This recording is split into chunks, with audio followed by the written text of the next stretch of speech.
பரபரப்பான முறையில் நடைபெற்ற பிக் பாஸ் சீசன் 7 தமிழ்ல வெற்றி பெறுவார் அப்படின்னு எதிர்பார்க்கப்பட்டவர் தான் பிரதீப் ஆண்டனி. ஆனா சில சூழ்ச்சியில் சிக்கப்பட்ட அவர் ரெட் கார்டு கொடுக்கப்பட்டு வெளியில் அனுப்புறாங்க. அப்பதான் அந்த ஷோ பத்தி நிறைய பேர் கவனத்தை இருந்ததுன்னே சொல்லலாம். அது ஒரு டர்னிங் பாயிண்ட் மொமெண்ட் சொல்லலாம். பிக் பாஸ் சீசன் 7 பொறுத்த வரைக்கும் அவருடைய வாழ்க்கையில நல்லது நடக்கணும், அவர் திரைப்படங்கள் இயக்கணும், இல்ல அவர் திரைப்படங்கள் நடிக்கணும் அப்படின்னு அவருடைய ரசிகர்கள் எல்லாம் பயங்கரமான ஒரு முயற்சியை எடுத்தாங்க, ப்ரே கூட பண்ணாங்க. இப்ப அவருக்கு ஒரு அற்புதமான நல்லது நடந்திருக்கு. என்ன நீங்க பார்த்திருப்பீங்க, அவருக்கு நிச்சயதார்த்தம் முடிஞ்சிருக்குங்க. பிக் பாஸ் பிரதீப் ஆண்டனிக்கு நிச்சயதார்த்தம் அப்படிங்கிறது ஒரு மகிழ்ச்சியான செய்தியாவே பார்க்கப்படுகிறது. இது பிக் பாஸ் பிரதீப் ஆண்டனி ஒரு ரசிகர்களுக்கு ஒரு மிகப்பெரிய சந்தோஷத்தை தரும். ஏன்னா அவரு அந்த வீட்டுக்குள்ள இருக்கும்போது இந்த பெண்மணியை பத்தி எல்லாம் அவர் சொல்லல. பட் இருந்தாலும் அவரும் லவ் பண்ணிட்டு இருந்திருக்காரு.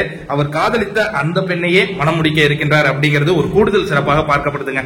பிக் பாஸ் சீசன் 7 பொறுத்த வரைக்கும் ஒரு 30 நாட்கள் தான் இருந்தாரு.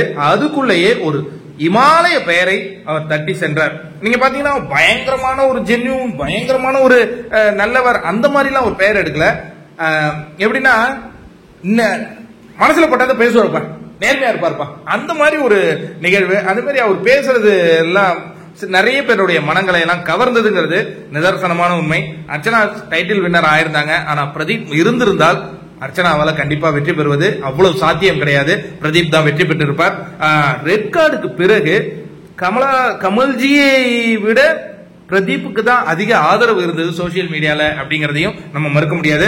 இப்ப பிரதீப்புக்கு எவ்வளவு பேர் கங்க்ராச்சுலேட் பண்ண போறீங்க அப்படிங்கறத கமெண்ட்ல நீங்க கங்க்ராச்சுலேட் பண்ணுங்க. நன்றி நண்பர்களே.